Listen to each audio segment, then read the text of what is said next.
part by Inked Playmats at inkedplaymats.com, your place for custom-made playmats. Design your own or shop from other featured designers. Use promo code KLOTZ to save 10% on your order. Inked Playmats, your game, your style.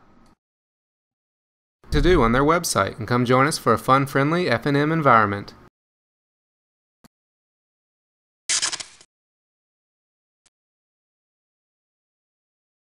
I'm from KlotzProductions, and welcome back to the final game of the match between Grixis Control and Blue-White Illusions. I started off by putting a Sulfur Falls into play tapped, and then Nick laid down a Glacial Fortress.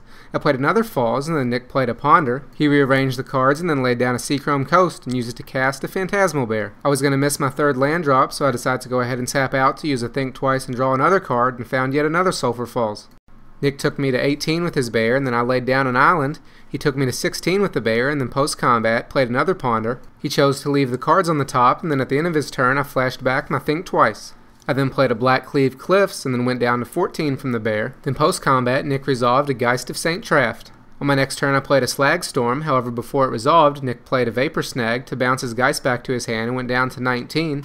He replayed the Geist, and then on my turn I attempted to kill it again with a Black Sun Zenith, however he bounced it again with another Vapor Snag going to 18. He resolved the Geist a third time, and then I played another Slagstorm which finally killed it. Then post-combat I decided to go ahead and play a Chandra the Firebrand since he was tapped out. I did 1 damage to Nick with the Chandra, taking him down to 17. Then on his turn he laid down a Moorland Haunt and used a Celestial Purge to exile the Chandra. I passed my next turn after drawing a card, and then at the end of my turn Nick used his Moorland Haunt to make himself a Spirit token. He then attacked with his Spirit, however I killed it with a Geistflame. Then post-combat, Nick resolved another Geist of St. Traft. On my turn, I started out by using a Tribute to Hunger on Nick. In response, he used his Moorland Haunt to make another Spirit. However, when it came into play, I flashed back my Geistflame to kill the token, and then he still had to sacrifice his Geist, gaining me 2 life, going up to 16. Nick made another Spirit at the end of my next turn, and then when he attacked with it, I killed it with a Go for the Throat. We passed a few turns only laying down lands, and then I attempted a Grave Titan.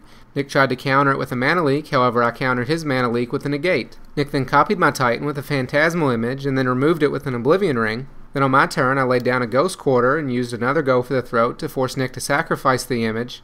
I followed it up by using my Ghost Quarter to destroy his Moorland Haunt while it was tapped. He then chose to attack with his 2 zombie tokens, so I traded for them with mine, clearing the board. We then proceeded to play Draw Go for a couple of turns, and then at the end of one of Nick's turns I used to Think Twice to draw a couple cards. I played a Darkslick Shores tapped, and then Nick found himself another Moorland Haunt. I then laid down a Drowned Catacomb. I then resolved an Olivia Voldaren. However, on Nick's turn, he used another Phantasmal Image to copy and kill the Olivia. He then followed it up by putting a Delver of Secrets into play. Then at the end of his turn, I used a Doomblade on the Delver. Nick played a Vapor Snag in response to bounce the Delver back to his hand, however I played a Mana Leak on it. He paid the 3, however I had a second Mana Leak, and he decided to go ahead and let the Delver die instead of tapping more lands. I then attempted to resolve an Inferno Titan on my turn, however Nick countered it with a Flashfreeze. Then at the end of the turn he made himself another Spirit token. He then attacked with the Spirit, dropping me to 15, and then post-combat resolved a Phantasmal Bear. I then attempted to kill his 2 creatures with a Slagstorm, however he countered it with another Flashfreeze, so I followed it up by using a Doomblade to at least get rid of the bear. At the end of the turn, Nick made another Spirit token, and then on his turn he played a Snapcaster Mage and flashed back his Ponder. He found a Geist of St. Traft off of it and put it into play. He then took me to 13 with his 2 spirits, and then on my turn I laid down another Ghost Quarter. Nick probably would have ended up winning the game, however at that point we were on turn 5 of time and ended up getting a 1-1 split. So that brings us to the end of this match. I hope you all enjoyed it. You can find the full version of this video in the annotations at the end, as well as links to previous highlights gameplays.